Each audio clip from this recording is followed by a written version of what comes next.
Seorang pria terlihat sedang menebangi pohon. Seketika itu ia tak sengaja membangunkan raksasa batu di bawahnya. Untuk terus tidur dengan nyenyak, batu itu berdiri dan berjalan ke tempat lain untuk beristirahat. Tiba-tiba, sebuah tali melingkari hidungnya dan menariknya dengan paksa. Sebenarnya batu itu awalnya sebuah gunung besar. Tapi karena suka tidur, gunung itu telah dikutuk menjadi sebuah batu dan tidur selama puluhan abad. Seiring berjalannya waktu, ia menjadi semakin kecil. Akhirnya berubah menjadi bukit kecil yang sekarang, sampai manusia datang untuk menebangi pohon dan membangunkannya. Batu itu ingin pindah ke tempat lain untuk terus tidur, tapi tali menangkapnya dan menariknya pergi untuk dihancurkan dan diproses. Akhirnya batu itu dibuat menjadi batu giling, berputar tanpa henti setiap hari, dan tidak pernah bisa untuk tidur lagi. Sampai suatu hari batu itu ditemukan oleh sekelompok tentara dan dibawa pergi. Lalu batu itu dihancurkan oleh mesin dan diubah menjadi lebih kecil. Setelah dipoles, batu itu ditempatkan ke dalam laras meriam dan ditembakkan. Batu itu hancur menjadi fragmen kecil dan tenggelam ke dasar laut. Tapi laut tidak menerimanya dan mendorongnya kembali ke pantai. Merasa kesepian, batu itu berjalan ke sebuah desa.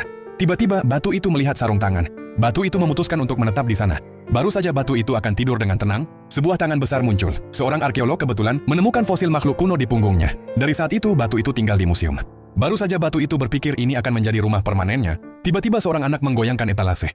Batu itu jatuh dan menggelinding lurus ke tempat sampah, lalu dibuang sebagai sampah. Orang yang lewat melihatnya dan melemparkannya ke rumah seorang bangsawan. Setelah bergulir, batu kecil akhirnya jatuh ke jalan. Mobil yang lewat mengenainya dan melemparkannya. Setelah dihancurkan oleh roda gigi, batu kecil itu menjadi lebih kecil lagi. Lela, batu itu berencana untuk tidur di sana, tapi tidak terduga, sebuah mesin pemadat uap datang dan menghancurkannya menjadi kerikil kecil. Lalu batu itu disapu ke tumpukan pasir sebagai debu. Batu kecil itu berpikir bahwa ia akhirnya bisa tidur dengan damai, tapi ekskavator pasir mengirimkannya ke sabuk konveyor.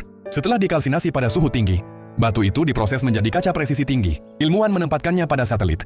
Tapi karena kesalahan manusia, satelit itu hancur dan akhirnya jatuh ke planet lain. Seiring berjalannya waktu, batu itu tumbuh kembali menjadi gunung. Kali ini batu itu bisa akhirnya tidur dengan tenang.